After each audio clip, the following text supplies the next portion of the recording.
Queridos, abra sua Bíblia comigo mais uma vez no Salmo 119, versículo 107. Salmo 119, versículo 107.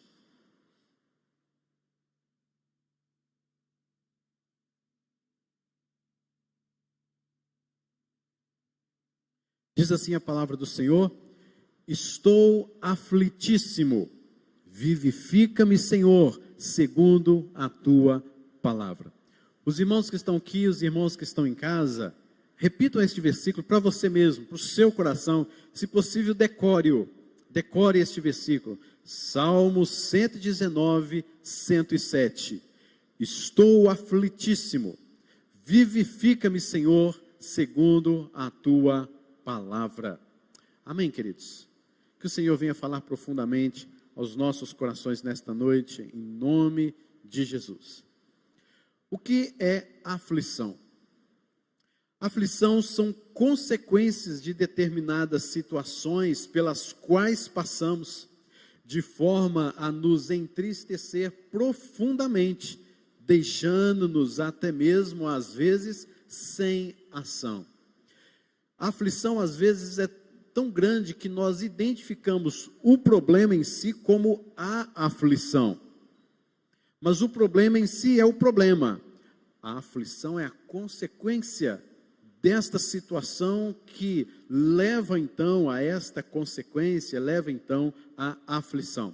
Então a aflição, queridos, aqui mesmo nós podemos ver que aflição é a consequência de determinados problemas, de determinadas situações pelas quais nós passamos. Ela nos entristece profundamente e às vezes nos entristece tanto que nos deixa até mesmo sem ação. Agora, a minha pergunta para nós aqui então ao início é: o que nos causa aflição? Aflições, queridos, são reais na nossa vida, você pode ter plena certeza disso. Não podemos de maneira nenhuma rejeitar esta questão, este princípio, este argumento. Ora estamos bem, ora tudo está revirado à nossa volta. O próprio Senhor Jesus Cristo afirmou isso: no mundo tereis aflições, mas tende bom ânimo, porque eu venci o mundo. Então é a afirmação do próprio Senhor Jesus Cristo. Bobo é aquele que pensa que nunca passará por aflição, que ele tem o controle total das situações das suas vidas nas suas mãos, que ele pode dominar tudo, que ele pode controlar tudo, e nada sai fora, nada sai debaixo dos seus olhos, ele tem o controle de tudo. Boba é esta pessoa.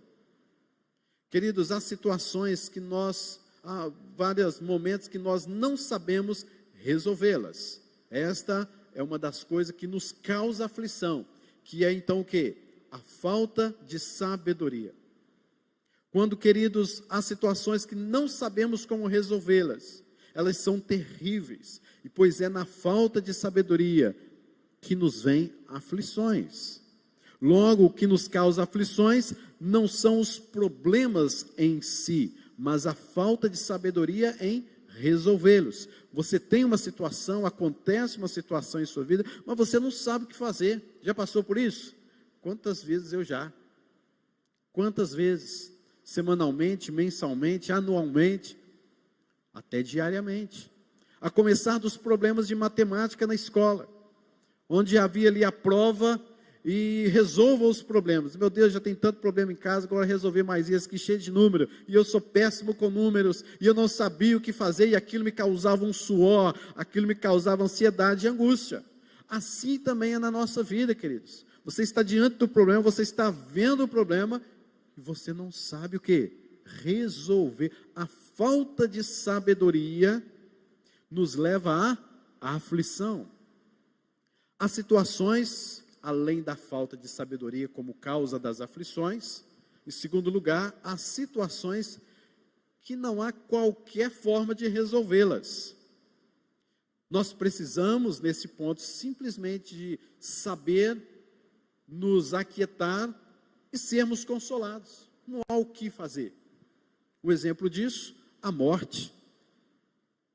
A morte para nós, sabemos que ela não tem a última palavra, que nós ressuscitaremos, aquela pessoa que faleceu há de ressuscitar, mas, porém, humanamente falando, quando, por exemplo, há uma situação de morte, não há mais o que fazer.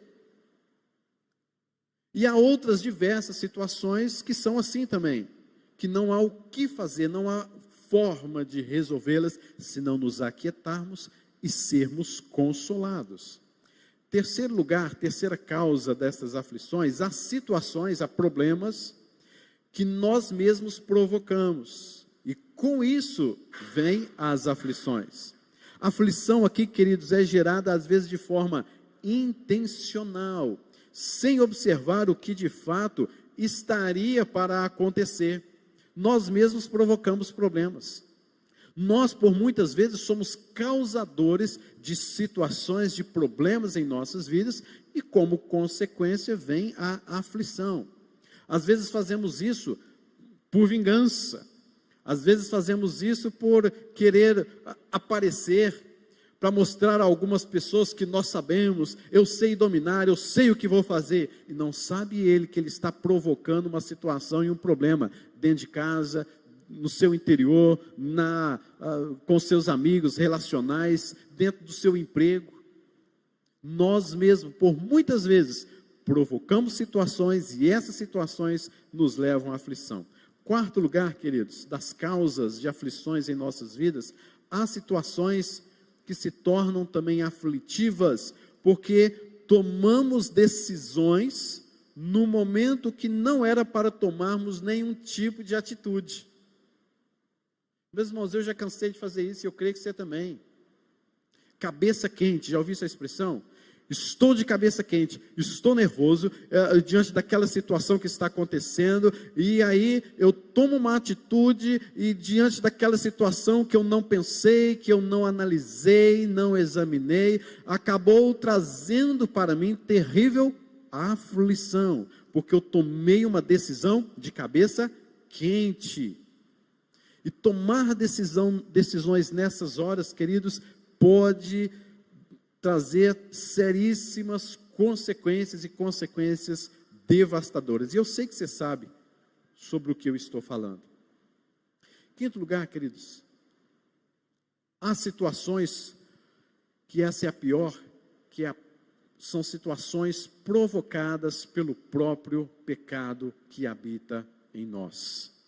Isso gera aflição quando a pessoa percebe que desagradou a Deus, mas daí, se ela é temente ao Senhor, isso gera nesta pessoa arrependimento, contrição, quebrantamento, o desejo de confessar o seu pecado, o desejo de estar de volta à presença de Deus, e ele pela fé, ele retorna a Deus, ele pela fé, ele busca ao Senhor, porque ele sabe que ele pode encontrar o seu consolo no Senhor, o perdão no Senhor, a purificação do seu pecado no Senhor. Mas há situações que nós passamos por aflições, porque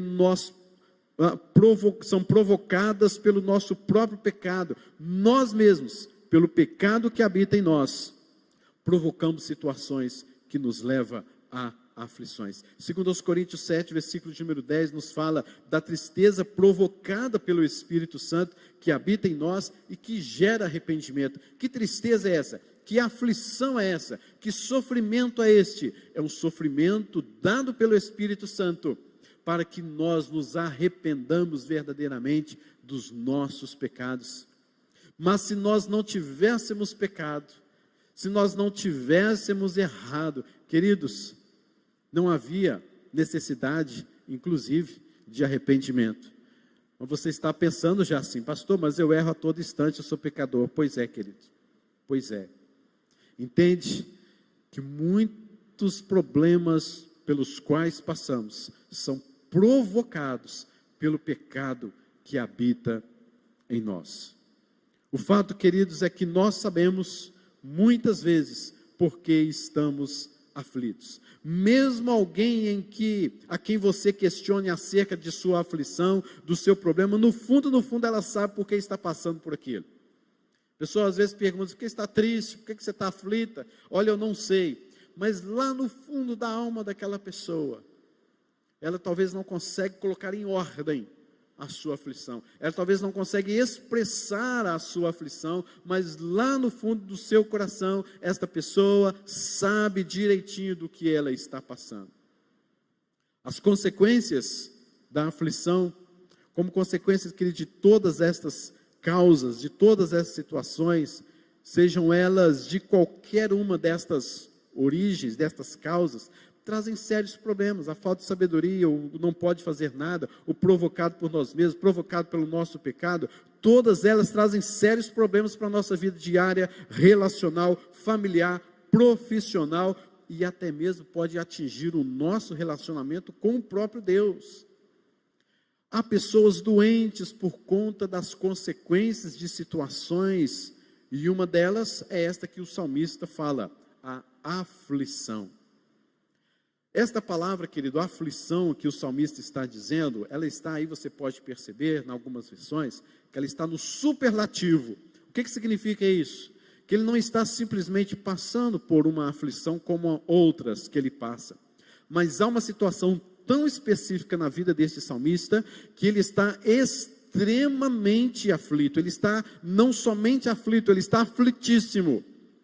E a origem desta palavra, a raiz desta palavra, significa ser encurvado para baixo. Tristeza não nos causa isso, não é verdade? Quando você está triste, você fica o quê?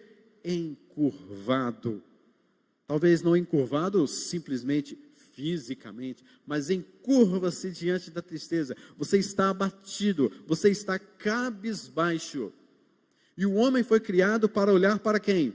Para o alto, para Deus, olhar para o autor e consumador da fé, mas a aflição gera o encurvamento de olhar para si mesmo, de olhar para as circunstâncias, de orar encurvadamente. E o pedido do salmista qual é? Ele está extremamente encurvado, ele tem um estado de curva do seu corpo, talvez do seu físico mesmo, mas do seu espírito tão forte, que ele pede ao Senhor para vivificá-lo.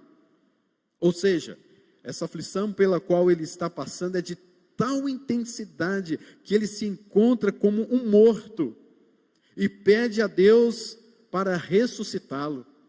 A palavra vivificar aqui, ela está no contexto de que alguém que morreu, alguém que está morto, e de uma certa forma, é claro, espiritualmente falando, porque o morto, ele não pode fazer absolutamente nada, sabemos disso, mas aqui é uma pessoa que está morta diante da sua aflição, sabe? Diante da sua terrível aflição, ela está clamando, Senhor, vivifica-me, ou seja, eu estou morto, tudo ao meu redor não tem sentido, a minha vida, a minha esperança, a minha fé, o meu amor, nada mais pode prosseguir se o Senhor não fizer algo novo hoje, porque eu estou aflitíssimo. Queridos, a minha pergunta é: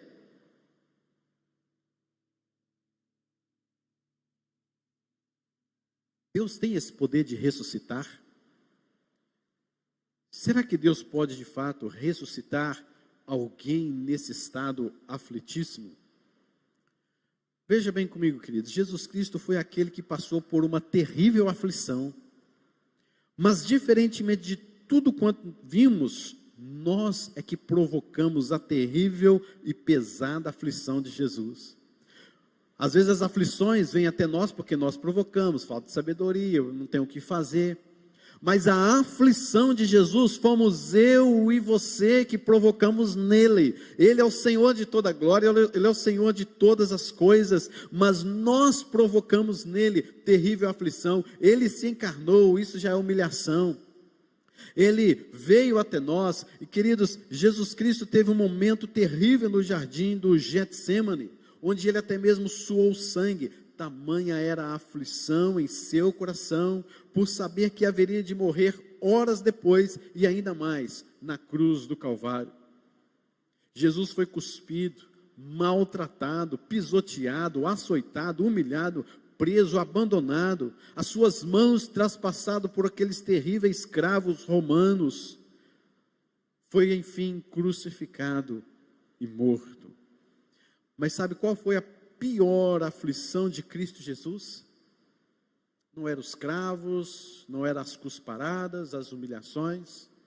A pior aflição que Jesus Cristo passou naquela cruz foi o fato de se sentir abandonado pelo próprio Pai, pelo próprio Deus. E ele clama com as suas últimas forças: Deus meu, por que me desamparaste? Por que me abandonaste?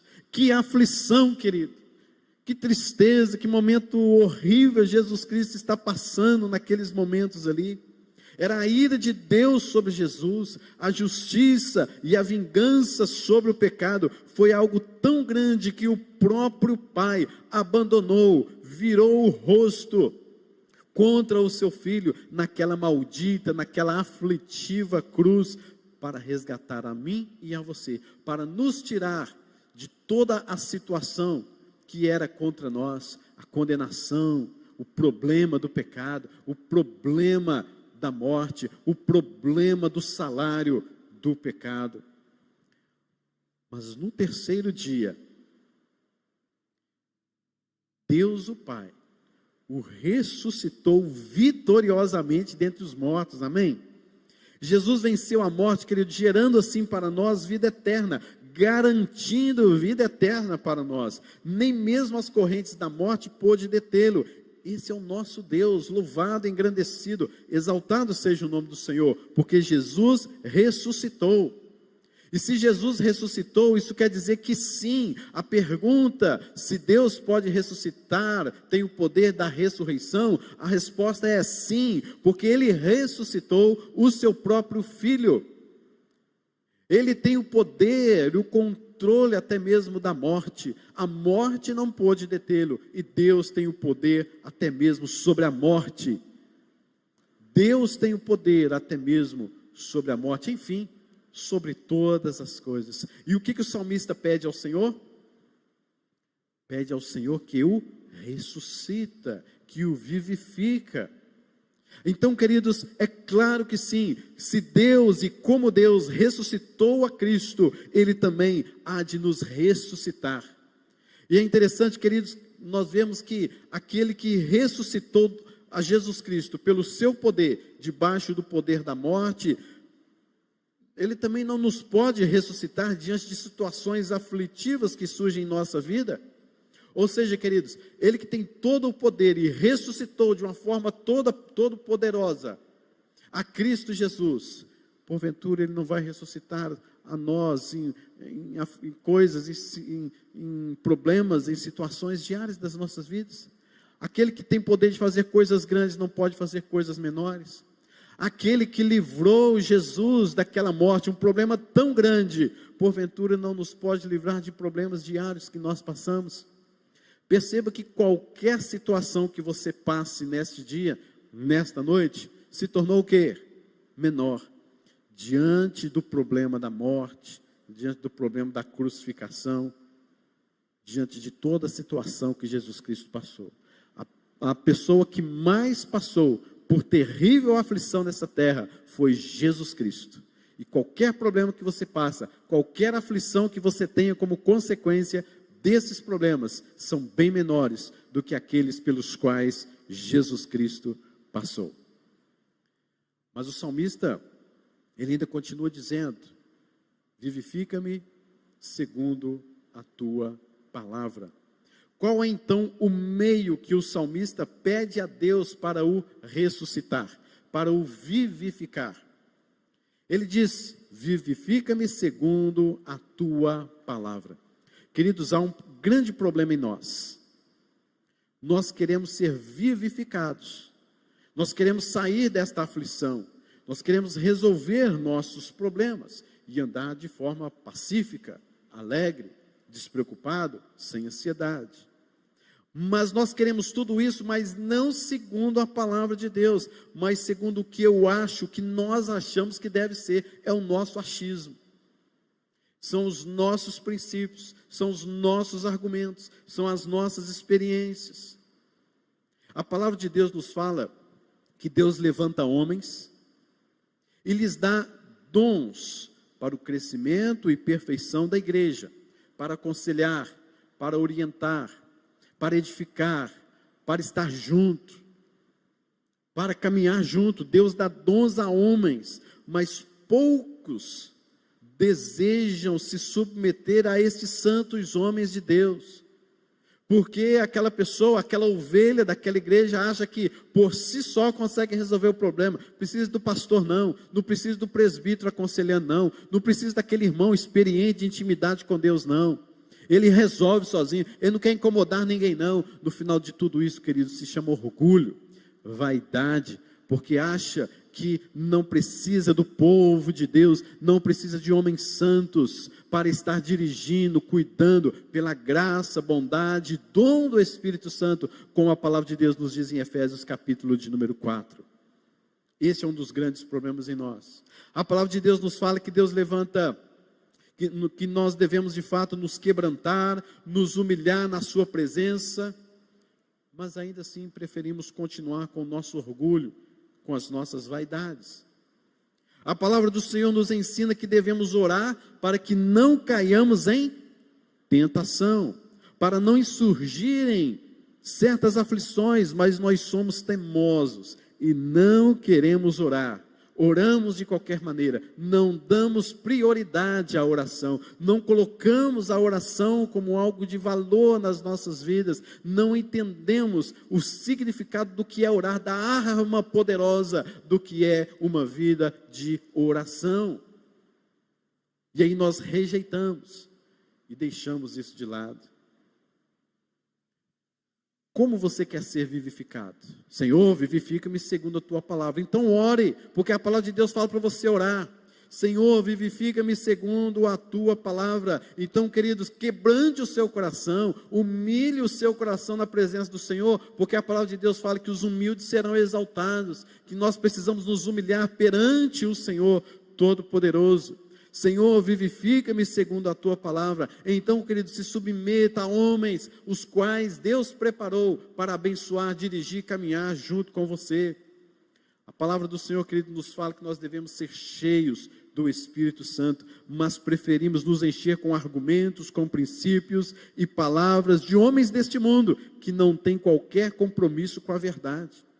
Começamos a pensar como fulano, como ciclano, como outro, como aquele outro, que não tem nenhum temor a Deus, diz muitas vezes que tem temor a Deus, mas no seu coração não há arrependimento, não há presença de Deus, não há o Espírito Santo habitando, e nós muitas vezes seguimos estes camaradas, pensando que eles estão com a razão, pensando que eles têm a última palavra, quando nós esquecemos que é o Senhor Jesus Cristo, o Senhor das nossas vidas. Você deve se encher do Espírito, encher-se da palavra, e não com coisas que vêm aí dizendo sobre a sua salvação, ou solução, ou resolução de alguma coisa.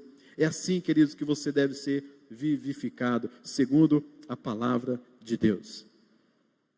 Como você deseja ser vivificado?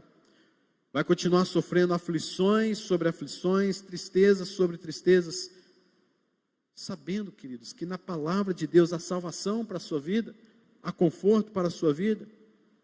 Queridos, é na palavra que recebemos a sabedoria, na falta de sabedoria, quanto muitas vezes provocamos problemas por causa da falta de sabedoria. E é na palavra que nós recebemos sabedoria. O livro de Tiago nos fala: se alguém necessita de sabedoria, peça a Deus, que a todos dá liberalmente. É na palavra de Deus que recebemos consolo, queridos, quando diante de certas situações não há mais nada o que fazer. Diante de uma morte, diante de um sofrimento tal, terrível, não há nada o que fazer. A palavra do Senhor pode trazer consolo e força para a sua alma. É a palavra que nos ensina a viver de tal maneira que eu não venha a tropeçar nos meus achismos, provocando uma grande queda intencional, gerando aflição. Então, querido, se enche da palavra, para você não viver diante do seu achismo. É a palavra, querido, que nos ensina a esperar em Deus, para que eu não tome nenhuma decisão precipitada, de cabeça quente, e venha arruinar com a minha vida, e às vezes até mesmo com a vida de outros. É a palavra de Deus, é a palavra de Deus que nos livra do pecado, que mostra-me o caminho da salvação, do arrependimento, da graça de Deus. Por isso mesmo o salmista diz no versículo de número 11, deste mesmo salmo, o que ele diz no versículo 11? Guardo no coração a tua palavra, para não pecar contra ti. Você quer não pecar contra o Senhor? Você pode, guardando no seu coração a palavra do Senhor. Queridos, não importa o que tem provocado aflições em sua vida, não importa a origem, o tamanho, a intensidade, as suas palavras, a sua palavra não vai resolver nada. Tem muito crente por aí afora, queridos, pensando que há poder em suas palavras. Queridos, a sua palavra tem poder nenhum. Não tem poder nenhum. Alguns até mesmo dizem, olha, se a minha palavra tem poder, imagine a minha oração. Querido, onde você viu isso? Onde está isso escrito na Bíblia? Pelo amor de Deus, querido, amadurece, cresce, vai ler a Bíblia. Existe isso não, queridos? Não existe essa teologia malfadada dizendo que há poder em suas palavras, que você pode falar e as coisas vão acontecer. Você não é Deus. Lá em Gênesis capítulo número 1 que fala que Deus, Ele falou e tudo apareceu. Isaías nos mostra isso, tudo veio à existência por causa do poder da palavra de Deus. Agora você, querido, é um ser humano caído, depravado, servo de Deus, regenerado pela graça, misericórdia, bondade de Deus. Que poder você tem? Para com isso, queridos. Para com isso. É na palavra que o salmista fala, estou aflitíssimo. Vivifica-me segundo a tua palavra, porque ele reconhece que somente na palavra ele encontrará poder de fato, porque se a sua palavra tivesse poder, então ele falava e as coisas aconteciam, mas não é a nossa palavra não tem poder nenhum, mas sim a palavra única e poderosa do nosso Deus, que hoje quer transformar a sua vida, o seu coração, a sua alma, transformar a sua aflição em bênção, em alegria, em prazer. Por isso que aprendamos a descansar no Senhor. A palavra de Deus sim é suficiente para transformar toda a sua vida. Que Deus nos abençoe com esta palavra em nome de Jesus. Amém. Senhor Deus, abençoe esta palavra que está sendo ministrada em cada coração, Senhor. Pai querido, que cada vez mais possamos confiar na palavra do Senhor. Livra-nos desta malfadada teologia, Deus, de falar que nós temos poder, que tem poder nas nossas palavras. Senhor, livra-nos disso, para que possamos confiar única e suficientemente na Tua palavra, porque é a Tua palavra que tem poder, é o Senhor que gera em nós força, consolo, sabedoria, que dirige os nossos passos. É o Senhor Deus que coloca em nossos corações o desejo de vigiar e orar, para que não caiamos em tentação, e assim pecamos contra o Senhor, e assim, Deus, afligimos o nosso coração. Mas guia-nos segundo a Tua palavra, para que possamos colocar os nossos pés sobre a rocha e não sobre a areia, e firmarmos os nossos olhos no Senhor, e não andarmos encurvados diante das aflições da vida, mas saber que o nosso Redentor vive, e por fim se levantará sobre esta terra. Nós pedimos a Tua bênção e a Tua graça, em nome de Jesus. Amém.